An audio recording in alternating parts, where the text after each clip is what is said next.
Reject মালের চালানে মোটা টাকা ঘুষ খেয়ে তোমার স্বামীজি সেইবারে সই করে সেগুলোই বাজারে ছেড়ে দিয়েছে। ওইগুলো একটা চিরকুটে লিখে মানি ব্যাগে রেখে দিয়েছিল।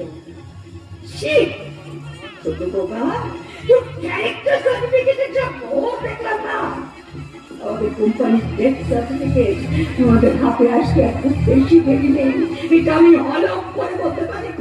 মা, এটা বুঝতে পারি মা কেন অপমানটা করলাম।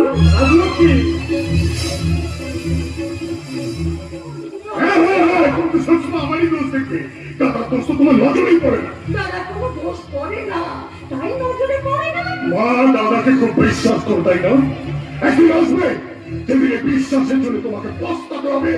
আজ আমি এই কথা বলে রাখলাম, বড় খোকা একদিন না একদিন তোমাকে ঠকাবে।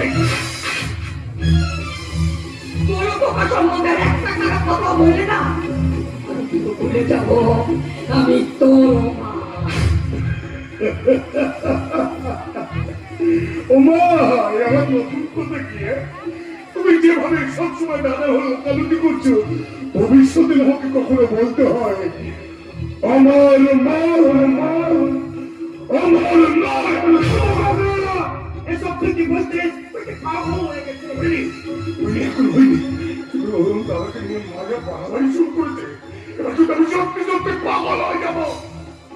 মা, মা, মা বলো না, মা শুধু একবার বলো, ওই দাদার মধ্যে কি এমন আছে যা আমার মধ্যে নেই?